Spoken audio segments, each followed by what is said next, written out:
नमस्कार दोस्तों। जैसे कि आपको पता है कि Baba Farid university of health and science Faridkot Punjab की वैकेंसीज का नोटिफिकेशन आउट हो चुका है। आज की वीडियो में हम एक्सप्लेन करने वाले हैं इस नोटिफिकेशन को। तो चलिए बढ़ते हैं बिना किसी देरी के इस नोटिफिकेशन की ओर। इस एडवर्टाइजमेंट का नंबर है BFU 25/15। इस नंबर को आपने याद रखना है क्योंकि ये नंबर आपको आगे जाकर काफ़ी काम आने वाला है। इस नोटिफिकेशन के according medical laboratory technician grade 2 की 40 वैकेंसीज और लेबॉर्ट्री अटेंडेंट की 14 वैकेंसीज आउट हुई हैं। इन सभी वैकेंसीज को अप्लाई करने की डेट है 21 मई से लेकर 10 जून तक। फीस की बात करें तो SC कैटेगरी को छोड़ के बाकी सभी की फ़ीस है 2360 रुपये और SC स्टूडेंट्स की फ़ीस है 1180 रुपीज़। ये फ़ीस नॉन रिफंडेबल होगी। अब इन पोस्ट को थोड़ा डिटेल में समझते हैं। पहली पोस्ट है medical laboratory technician grade 2। Number of post की बात करें तो SC MB में फ़ीमेल के लिए 2 पोस्ट, SC RO में फ़ीमेल के लिए 2 पोस्ट, SC MB में 2 पोस्ट, SC RO में 2 post, SC ex service man में 1 पोस्ट, अनरिजर्व में 10 पोस्टें, अनरिजर्व फीमेल के लिए 4 पोस्ट, अनरिजर्व EWS के लिए 2 पोस्ट, अनरिजर्व्ड EWS फीमेल के लिए 2 पोस्ट, अनरिजर्व्ड एक्स सर्विसमैन के लिए 2 पोस्ट और अनरिजर्व्ड एक्स सर्विसमैन फीमेल के लिए 1 पोस्ट होगी। BC में 2, BC फीमेल के लिए 1, BC एक्स सर्विसमैन के लिए 1, फिजिकली हैंडीकेप के लिए 2, स्पोर्ट्स में फीमेल के लिए 1, SC स्पोर्ट्स में 1। बैकलॉग की बात करें तो BC में फीमेल के लिए 1 है और अनरिजर्व्ड एक्स सर्विसमैन फीमेल के लिए भी 1 पोस्ट रहेगी। क्वालिफिकेशन में 10+2 विद साइंस BSc MLT के साथ आपको 2 साल का एक्सपीरियंस भी चाहिए होगा। डिप्लोमा होल्डर और BSc MLT फ्रेशर इस जॉब में अप्लाई नहीं कर सकते। एक्सपीरियंस की बात करें तो government and semi government hospital के एक्सपीरियंस चाहे कॉन्ट्रैक्टेड हो चाहे रेगुलर हो इसमें काउंट हो जाएंगे और मे भी NABH प्राइवेट हॉस्पिटल के एक्सपीरियंस को यहाँ पे काउंट किया जाए, पर इसके बारे में कंफर्मेशन आपको डॉक्यूमेंट वेरिफिकेशन के टाइम ही पता चलेगी। पे स्केल की बात करें तो जैसे इन्होंने मेंशन किया है एज पर 7 CPC and amendment issue by government of Punjab from time to time. Qualification and eligibility को देखें तो पोस्ट की सैलरी 7 CPC के लेवल 5 यानी कि 29,200 रहने वाली है। लैब अटेंडेंट की बात करें तो SC MB फीमेल के लिए 1, SC RO फीमेल के लिए 1, SC MB 1, SC ex serviceman के लिए 1 पोस्ट, अनरिजर्व्ड में 4 पोस्ट है, अनरिजर्व्ड फीमेल के लिए 1 पोस्ट, अनरिजर्व्ड EWS में 1 post, unreserved ex serviceman female के लिए 1 पोस्ट, BC में 1, स्पोर्ट्स में फीमेल के लिए 1 और बैकलॉग में हैंडीकैप के लिए 1 पोस्ट रहेगी। क्वालिफिकेशन की बात करें तो 10+2 with science, diploma in MLT on regular basis और इसके साथ भी आपको 2 साल के एक्सपीरियंस की ज़रूरत पड़ेगी। जैसे ही इन्होंने मेंशन किया है कि कॉरस्पॉन्डेंस डिप्लोमा कोर्स इसमें कंसीडर नहीं किए जाएंगे। सैलरी की बात करें तो सेम 7 CPC में इसकी सैलरी अप्रॉक्सीमेटली लेवल 2 और लेवल 3 की रहेगी। इस नोटिफिकेशन में दी गई सारी vacancies Baba Farid university of health and science Faridkot के अंडर हैं। इन पोस्ट की ट्रांसफ़र किसी और प्लेस पे नहीं हो सकती। ये यूनिवर्सिटी एक ऑटोनोमस बॉडी है जो कि पंजाब के DRME यानी कि directorate of research and medical education से अलग है। तो अगर आप इसमें ज्वाइन करने की सोच रहे हैं तो आप एक बात ध्यान रखें कि ये सिर्फ और सिर्फ फरीदकोट में लोकेटेड होने वाली है। अब बात करते हैं टर्म्स एंड कंडीशन की जो कि बहुत ही इम्पॉर्टेंट हैं।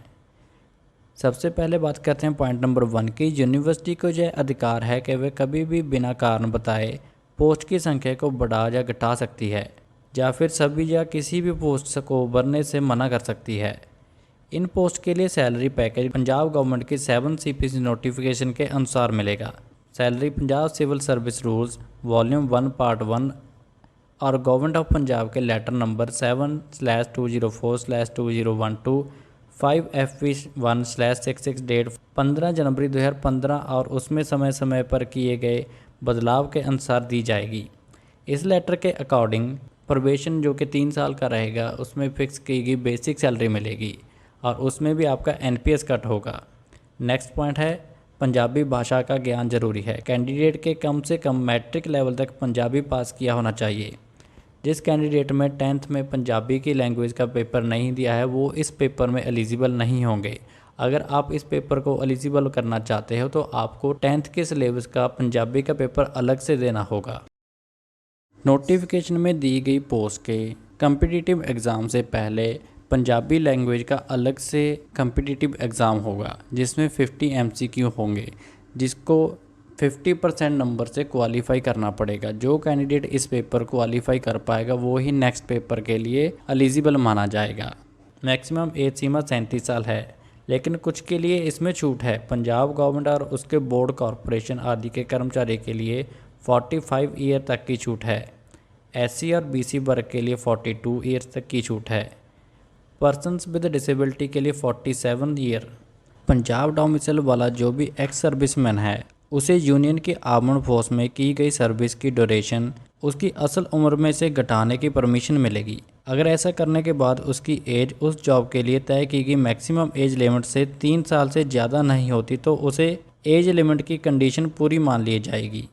Lab technician grade 2 lab attendant clerk कम DEO के लिए अगर कैंडिडेट बाबा फरीद यूनिवर्सिटी या इसके किसी कॉलेज हॉस्पिटल में उसी पोस्ट पर कॉन्ट्रैक्ट बेस पर काम कर चुका है तो उसे उतनी उम्र की छूट मिलेगी जितने साल उसने काम किया है। क्वालिफिकेशन एंड एक्सपीरियंस की कट ऑफ डेट एप्लीकेशन की लास्ट डेट होगी। सभी जरूरी डॉक्यूमेंट अपलोड करने होंगे। इंटरव्यू टेस्ट या डॉक्यूमेंट वेरिफिकेशन के लिए आने जाने के लिए कोई भी TADA नहीं मिलेगा। ऑनलाइन अप्लाई करने वालों के डॉक्यूमेंट्स की यूनिवर्सिटी पहले वेरिफिकेशन नहीं करती। अगर बाद में कोई डॉक्यूमेंट गलत फर्जी निकला तो कैंडिडेचर रद्द कर दी जाएगी और कानून के अनुसार एक्शन होगा। जो certificate diploma degree non recognized institute से होगा वो मान्य नहीं माने जाएंगे। जो गवर्नमेंट एम्प्लॉई हैं उन्हें अपॉइंटमेंट तभी मिलेगी जब उनके हेड ऑफ डिपार्टमेंट का सर्टिफिकेट होगा कि उनके खिलाफ कोई डिसिप्लिनरी एक्शन पेंडिंग नहीं है और उन्हें NOC मिल गया है। बिना फीस अधूरे डॉक्यूमेंट या निर्धारित समय के बाद मिली एप्लीकेशन रिजेक्ट कर दी जाएगी। कैंडिडेट के पास ज़रूरी क्वालिफ़िकेशन लास्ट डेट तक होनी चाहिए, यानी कि इस नोटिफिकेशन के क्लोजिंग डेट तक की। जो कैंडिडेट पहले से सरकारी नौकरी में हैं उन्हें एप्लीकेशन थ्रू प्रॉपर चैनल भेजनी होगी, यानी कि अपने अपने डिपार्टमेंट से मार्क करवाने के बाद। अगर सूटेबल कैंडिडेट नहीं मिलता तो हायर अथॉरिटी की अनुमति से कुछ रूल्स रिलैक्स किए जा सकते हैं।